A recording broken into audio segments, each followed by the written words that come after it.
Good morning all of you. ધોરણ 9 હિન્દી. ગયા પિરિયડમાં આપણે પાઠ 15 દાજ્યુનો અભ્યાસ કર્યો હતો. આજે આપણે પાઠ 16 ભારતીય સંસ્કૃતિ અને ગુરુ શિષ્ય સંબંધનો અભ્યાસ કરીશું. એના લેખક છે આનંદ શંકર માધવન અને એનો સાહિત્ય પ્રકાર છે નિબંધ. પહેલા જોઈએ આપણે આનંદ શંકર માધવનનો પરિચય. श्री आनंद शंकर माधवन का जन्म केरल प्रदेश के क्विलन जिले में हुआ. डॉक्टर जाकिर हुसैन के संपर्क में आने में हिंदू मुस्लिम के मधुर संबंधों के पक्षगर बन गए. महात्मा गांधी के भारत छोड़ो आंदोलन में भी माधव जी का सक्रिय सहभाग रहा. जेल में रहकर हिंदी भाषा का अध्ययन किया. जेल से छुटकर आप भारत भ्रमण को निकल पड़े और बाद में बिहार में मंदिर विद्यापीठ की स्थापना की. सन 1984 में अद्वैत मिशन और सन 1985 में शिवधाम अभिनव शिक्षा नगरी की स्थापना की. अब आप तीनों संस्थाओं के संचालक हैं. मलयालम तथा तमिल दोनों ही भाषाओं पर पूर्ण अधिकार होने के बावजूद आपने हिंदी साहित्य में सृष्टि की. आपके विषयों में दार्शनिकता, आधुनिकता एवं आध्यात्मिकता का बाहुमूल्य है. बिखरे हीरे, अनल सलाका, हिंदी आंदोलन, आमंत्रित मेहमान, आरती, उषा, संजीवनी आदि आपकी प्रमुख रचनाएं हैं. आमंत्रित मेहमान बिहार राष्ट्रभाषा परिषद द्वारा पुरस्कृत हैं. माधव जी ने प्राचीन गुरु शिष्य परंपरा की गरिमा को स्पष्ट करते हुए वर्तमान शिक्षा प्रणाली पर परोक्ष रूप में करारा व्यंग किया है. हमारे समाज में व्यावसायिक संस्कृत का बोलबाला है. इस कारण गुरु शिष्य संबंध में परिवर्तन आया है. पहले विद्यालय मंदिर के समान माने जाते थे. शिक्षा देना एक आध्यात्मिक अनुष्ठान था. वह परम सुख प्राप्ति का एक माध्यम था. उस जमाने में पैसे देकर शिक्षा खरीदी नहीं जाती थी. क्या आज वैसी स्थिति है? क्या आज शिक्षा के क्षेत्र में वही निष्ठा, वही त्याग नजर आता है? लेखक ने हमें अंतर्मुख होकर सोचने के लिए बाध्य किया है. हमारे समाज में व्यावसायिक संस्कृति का बोलबाला એટલે કે प्रचलन. इसी कारण गुरु शिष्य संबंध में परिवर्तन आया है. पहले विद्यालय मंदिर के समान माने जाते थे. शिक्षा देना एक आध्यात्मिक अनुष्ठान था. वह परमेश्वर प्राप्ति का एक माध्यम था. पैसे देकर शिक्षा खरीदी नहीं जाती थी. आज स्थिति बिल्कुल बदल गई है और अब शिक्षण कार्य पेट पालने का साधन बन गया है. लेखक કહે છે કે વિદ્યાલયો પહેલા જે છે એ મંદિરને સમાન માનવામાં આવતા હતા અને આજની સ્થિતિ જોઈએ તો એ પેટ પાળવા માટેનું એક શું થઈ ગયું છે? સાધન થઈ ગયું છે. કે પ્રાચીન ભારતમાં વિદ્યાલયને મંદિર સમાન માનવામાં આવતા હતા.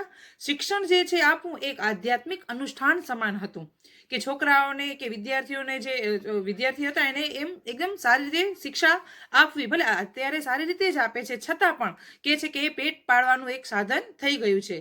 શિક્ષણ આપવું એક આધ્યાત્મિક અનુષ્ઠાન સમાન હતું. વિદ્યા પૈસા આપીને ખરીદી શકાતી નહોતી. પહેલા જમાનામાં એવું હતું પેલા પૈસા દઈને વિદ્યાનો અભ્યાસ કરવામાં આવતો નહોતો અને પૈસા લઈને તે વેચી પણ શકાતી નહોતી. શિક્ષણ આપવું એ પરમેશ્વરને પ્રાપ્ત કરવાનું એક માધ્યમ હતું.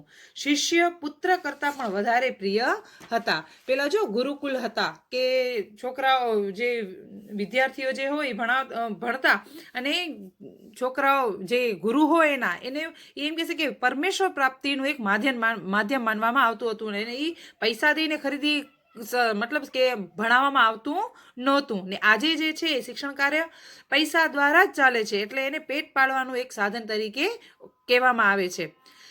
जिसे भारतीय संस्कृति का कहा जाना चाहिए वह आज भारतीय मानसिक क्षितिज में क्रियाशील नहीं है. आज एक प्रकार की अव्यवस्थित व्यावसायिक संस्कृति व्यापक है जिसकी जड़ शायद यूरोप में है. હવે આપણે કોનું અનુસરણ કરીએ છીએ? બધા યુરોપનું, વિદેશનું આપણે અનુસરણ બધું કરીએ છીએ. એની જડ ક્યાં છે? યુરોપમાં. भारतीयों में सार्वजनिक व्यवहार में गुरु शिष्य संबंध का भी તદનુરૂપ પરિવર્તન હો ગયા એટલે કે એના અનુસાર યુરોપના અનુસાર એનું પરિવર્તન થઈ ગયું છે. यहाँ गुरु वेतन भोगी नहीं होते थे और न शिष्य को भी शुल्क देना पड़ता था. वेतन भोगी એટલે કે વેતન પર ગુજારા કરવા મતલબ પૈસા લેવા માટે. કે ગુરુ પેલા એવા હતા નહીં કે શુલ્ક એટલે કે ફીસ વિદ્યાર્થીઓને પણ ફીસ ચૂકવવી પડતી નહોતી. હવે બધા યુરોપનું અનુસરણ કરીને આ બધું શિક્ષણ જે પ્રણાલી જે છે એ ત્યાંની એની બધી વ્યવસ્થા લાગુ પડી છે. पैसे देकर विद्या खरीदने की यह क्रय विक्रय पद्धति निसंदेह उस भारतीय मिट्टी का उपज नहीं है। शिक्षणालय एक प्रकार के आश्रम अथवा मंदिर के समान थे। गुरु को साक्षात परमेश्वर ही समझा जाता था। પેલા એવું હતું કે વિદ્યાલય હોય ને એને મંદિર સમાન માનવામાં આવતું હતું। આશ્રમ હોય કે શિક્ષાનું મતલબ કે સ્કૂલ હોય એને મંદિર સમાન માનવામાં આવતું હતું અને ગુરુને તો સાક્ષાત પરમેશ્વર જ એમ કહે છે કે આ સાક્ષાત અમને પરમેશ્વરની પ્રાપ્તિ થઈ છે, પરમેશ્વર સમજવામાં, ભગવાન સમજવામાં આવતું હતું। પણ આજે એવું રહ્યું નથી। શિષ્ય પુત્ર સે ભી અધિક પ્રિય હોતે થે। હવે શિષ્ય જે છે ગુરુના એને પોતાના પુત્રથી પણ વધારે પ્રિય હતા। यहाँ सम्मान मिलना ही शक्ति पाने का रहस्य है। प्राचीन काल में गुरु की शिक्षादान क्रिया उनका आध्यात्मिक अनुष्ठान એટલે કે આત્મા સાથે સંકળાયેલું પરમેશ્વર પ્રાપ્તિ उसका એક માધ્યમ था। હવે જો આપણે ભગવાનને જોઈ શકીએ પણ આત્મા સુધી પહોંચાડવાનું કામ કોણ કરે? આપણા ગુરુ કરે ને। એટલા માટે એને પરમેશ્વર પ્રાપ્તિનું માધ્યમ માનવામાં આવે છે। વહ આજ પેટ પાલને કા જરિયા બન ગઈ है। કે છે કે આજની સ્થિતિ જોઈએ તો શિક્ષણ ક્ષેત્રે પેટ પાળવાનું શું થઈ ગયું છે? માધ્યમ બની ગયું છે। प्रारंभ में विवेकानंद को भारत में महत्वपूर्ण स्थान प्राप्त नहीं हुआ, पर जब उन्होंने अमेरिकन नाम कमा लिया तो भारतवासी दौड़े मालाएं लेकर स्वागत करने। હવે જો પેલા સ્વામી વિવેકાનંદ જે છે ભારતમાં જ્યારે સ્વામી વિવેકાનંદને પેલા સ્થાન નહોતું મળ્યું, એને પેલા અમેરિકામાં નામ કમાવ્યું, પછી એને જ્યારે એની અમેરિકામાં કદર થઈ પછી ભારતવાસીઓ એમની કદર કરવા लाग्या અને માળાઓ લઈ અને સ્વાગત કરવા लाग्या। रविंद्रनाथ ठाकुर को भी नोबेल पुरस्कार मिला तो बंगाली लोग दौड़े यह राग आलापते हुए अमादेर ठाकुर शपूत। रविंद्रनाथ ठाकुर ने पण नोबेल पुरस्कार જ્યારે પેલા બંગાળીના લોકો જે છે એને પેલા એને અમેરિકા વિદેશમાં એને નામ કમાયું પછી જ બંગાળી લોકો દોડ્યા એના પાછળ એનું રાગ આલાપતે કે અમાદેર શપૂત, આ તો અમારો શપૂત છે। दक्षिण भारत में कुछ समय पहले तक भरतनाट्यम और कथकली को नहीं पूछता था, पर जब उसे विदेशों में मान मिलने लगा तो आश्चर्य से भारतवासी सोचने लगे, अरे हमारी संस्कृति में इतनी अपूरी चीजें पड़ी है क्या? હવે ભરતનાટ્યમ અને કથકલી એ આપણા જ છે ભારતના નૃત્ય છે। જ્યારે એને વિદેશોમાં સ્થાન મળ્યું પછી આપણા ભારતવાસીઓને ખબર પડી કે આપણી સંસ્કૃતિની અપૂર્વ ચીજો શું આપણી ત્યાં હજી પડી છે કે શું? यहाँ के लोगों को अपनी खूबसूरती नहीं नजर आती, मगर पराये देश के सौंदर्य को देखकर मोहित हो जाते हैं। આપણા ભારતવાસીઓમાં એવું છે કે પહેલા આપણે અહીંયા કદર નથી, જે લોકો અહીંયાના છે ત્યારે કદર નથી, જ્યારે વિદેશોમાં એની કદર થાય છે, એને સ્થાન મળે છે ત્યારે આપણે એ વસ્તુનું આપણે એની કદર કરતા જઈએ છીએ કે ના આ વસ્તુ અમારી છે, આ વ્યક્તિ અમારા દેશના છે।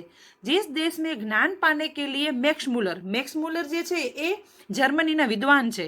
मैक्स मुलर ने जीवन भर प्रार्थना की कि उस देश के निवासी आज जर्मनी और विलायत जाना स्वर्ग जाने जैसा अनुभव करते हैं।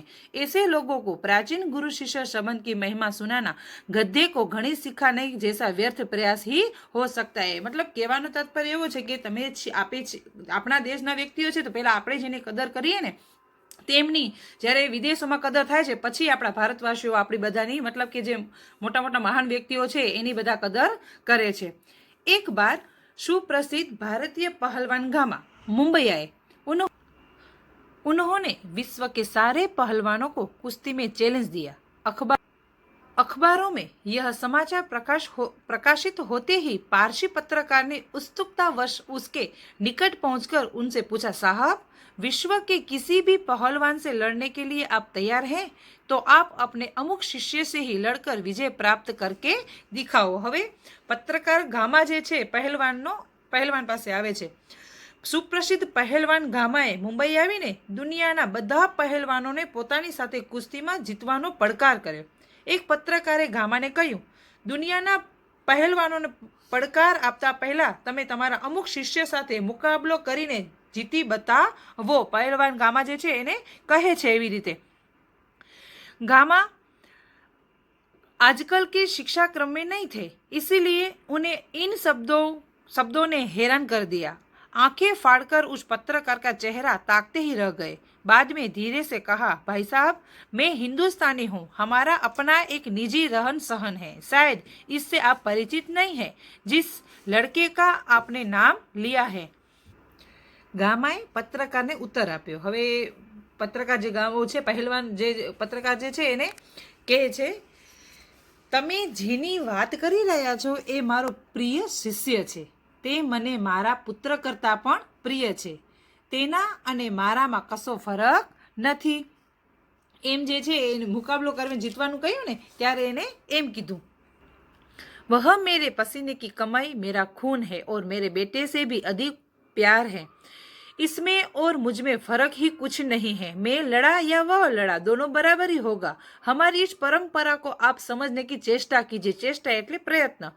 हम लोगों को वंश परंपरा से शिष्य परंपरा अधिक प्रिय है. ख्याति और प्रभाव में हम सदा यह चाहते हैं कि हम अपने शिष्यों से कम प्रभावित रहे. यानी हम यही चाहेंगे कि सारे के संसार में जितना नाम मैंने कमाया उससे अधिक कहीं अधिक मेरे पिता कमाए. मुझे लगता है आप हिंदुस्तानी नहीं हैं. પછી એને એમ કીધું ને કે અમે પહેલા કેવું હતું કે ગુરુ શિષ્યમાં કે છે કે ગુરુ લડે કે શિષ્ય લડે, બંને બરાબર જ હોય. એટલે અમને અમારા પુત્ર કરતાં પણ શિષ્ય ઉપર વધારે પ્રભાવ છે. भारत में गुरु शिष्य संबंध का वह भव्य रूप आज साधुओं, पहलवानों और संगीतकारों में थोड़ा बहुत ही सही पाया जाता है. હવે ભારતમાં ગુરુ શિષ્ય પરંપરાનો સંબંધ જોઈએ તો આપણે એનું ભવ્ય રૂપ ક્યાં જોવા મળે છે? એક સાધુઓમાં, એક પહેલવાનોમાં અને એક સંગીતકારોમાં અત્યારે જોવા મળે છે, હજી છે મોજૂદ. भगवान रामकृष्ण बरसों योग्य शिष्य को पाने के लिए प्रयत्न करते रहे.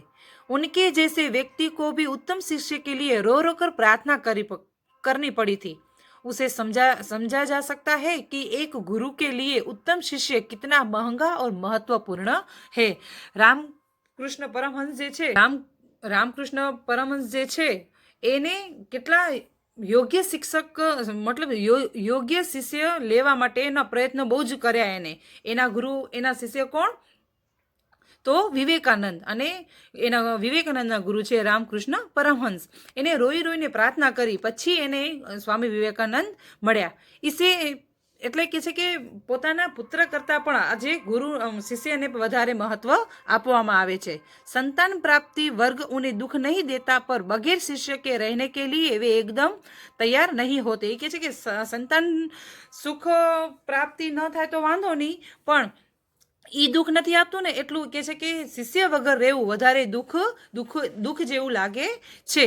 इस संबंध में हेवान ईशा का एक कथन सदा स्मरणीय. आ લીટી છે ને હવે કદાચ નવી જે ચોપડી છે આપણી 9મા ધોરણની એમાં કદાચ નહીં આવે, કેમ કે હેવાન શબ્દ જે છે એ ઈસુ ખ્રિસ્ત માટે ખરાબ શબ્દ વાપર્યો છે, એટલા માટે એ કદાચ લીટી હવે આવશે નહીં જ આવી હોય શાયદ, આ જૂની છે એટલે એનામાં છે.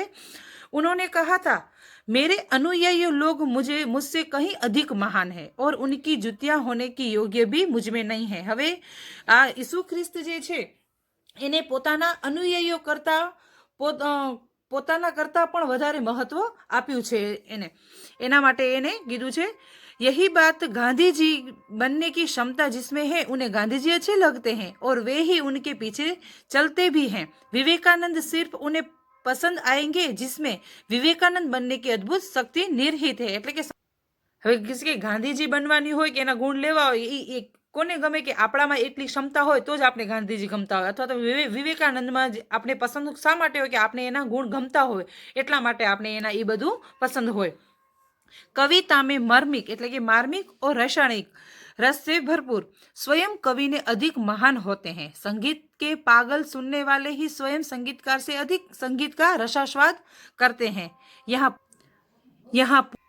यहाँ पूज्य नहीं पुजारी ही श्रेष्ठ हैं. यहाँ सम्मान पाने वाले नहीं सम्मान देने वाले महान हैं. स्वयं पुष्प में कुछ नहीं है, पुष्प का सौंदर्य उसे आने वाले की दृष्टि में है.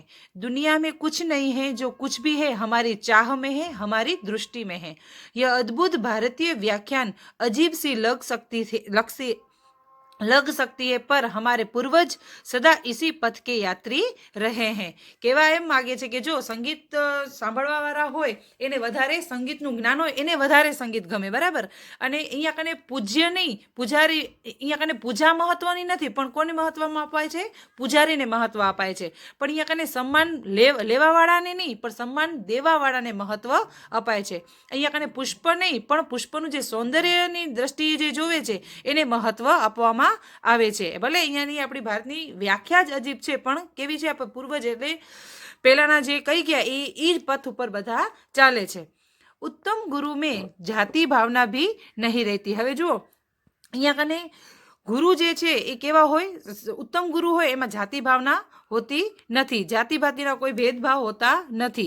कितने ही मुसलमान पहलवानों के हिंदू चेले हैं. हवे जो કેટલાય मुसलमान पहलवान जे छे एना हिंदू चेलाओ छे और संगीतकारों के मुसलमान शिष्य रहे हैं. હવે સંગીત કોણ શીખવાડે આપને? મુસ્લિમ લોકો હોય ને એને વધારે સંગીતનું જ્ઞાન હોય, એટલે સંગીત જે છે એ આપણે મુસ્લિમ શીખડાવે. મતલબ મુસલમાન લોકો જે છે એના પહેલવાન જે છે એના હિન્દુ ચેલા રહ્યા છે, અને સંગીતકારો જે છે એના મુસ્લિમ લોકો પણ શિષ્ય રહ્યા છે. यहाँ परख गुण की नहीं, साधना की और प्रतिभा की होती. भक्ति और श्रद्धा की कीमत है, न कि जाति संप्रदाय आचार विचार या धर्म की. અહીંયા કોઈ પરખ જે છે એ કોઈ અહીંયા ઓળખ ગુણની છે, નહીં કે જાતિ ભેદની. मुझे क्या लिखाया था कि एक विद्वान मुसलमान ने ही उन्होंने कभी नहीं सोचा कि यह हिंदू है और मुसलमान बनना चाहिए. पुराने जमाने में मौलवी लोग बड़े बड़े रामायणी होते थे. रामायणी એટલે કે રામાયણી એટલે કે રામની કથા કહેવાવાળા. આપણે એવું હોય ને કે આપણે હિન્દુ લોકો જ રામની કથા કહી શકે, પણ ના, એવું નથી. મૌલવી લોગ એટલે કે મુસલમાન લોકોએ પણ મોટા મોટા જે મૌલવી લોકો છે એને પણ રામાયણની કથા મુસ્લિમ લોકોએ પણ કરી છે. હોતે થે ઓર આજ દેહાંતો મેં એટલે કે હાજર અત્યારે મોજૂદ છે એવા મેં ભરત મિયા, રજિત મિયા આદि અધિક સંખ્યા में दिखाई देते हैं. હજી પણ અત્યારે મોજૂદ છે કે એ લોકો રામકથા કરે. મુસ્લિમ લોકો હોવા છતાં પણ એ લોકો રામકથા કરે છે. आज के गुरु भी सिर्फ सेवा लेने में ही चतुर है, देने में नहीं. जो કહેવા માંગે છે કે આજના ગુરુ જે છે એ સેવા લેવા માટે ચતુર છે, દેવા માટે નહીં.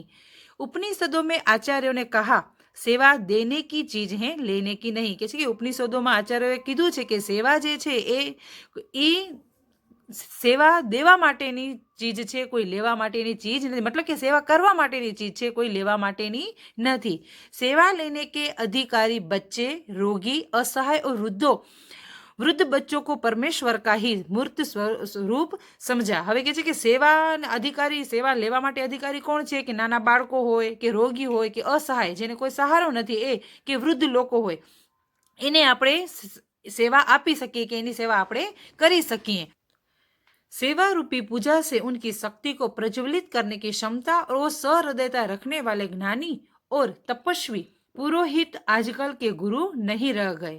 किसी भी देव मंदिर की मूर्ति की शक्ति उतनी मात्रा तक ही संभव है जितनी मात्रा तक उसके पुजारी की भाव पूजा में नैवेद्य भावना भरी रहती है. नैवेद्य भावना એટલે કે એને ભોગ અર્પણ કરવો, એને કહેવાય નૈવેદ્ય ભાવના.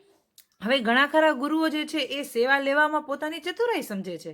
હકીકતમાં સેવા લેવાની નહીં, પણ સેવા આપવાની વસ્તુ છે. એમાં કોણ કોણ હોઈ શકે? મેં કીધું એમ જ, બાળકો, રોગી, અસહાય અને વૃદ્ધ સેવા લેવાના અધિકારી છે. આ સર્વની સેવાની ઈશ્વર સેવા માનવી જોઈએ. આપણે એ લોકોની સેવા કરી જાણે એમ થાય કે આપણે ઈશ્વરની સેવા કરી રહ્યા છીએ. આજે જ્ઞાની અને તપસ્વી ગુરુઓ રહ્યા નથી, કારણ કે તેઓ શિષ્યને તૈયાર કરવામાં જરૂરી શ્રમ કરતા નથી. પૂજારી જે પ્રેમ અને ભાવથી મૂર્તિની પૂજા કરે છે, મૂર્તિમાં એટલી જ શક્તિ આવે છે. ગુરુ અને શિષ્યની બાબતમાં પણ આ જ સિદ્ધાંત કામ કરે છે. આ સિદ્ધાંતો કામ કરે છે. તો વિદ્યાર્થી મિત્રો, આપણે જોયું કે આજના પશ્ચિમના પ્રભાવના કારણે આજે ગુરુ શિષ્ય સંબંધમાં કેટલો ફેરફાર જોવા મળ્યો છે. તો વિદ્યાર્થી મિત્રો, તમે આ પાઠને હજી એકવાર મહાવરો કરજો અને મને લેશન કરીને મૂકી દેજો.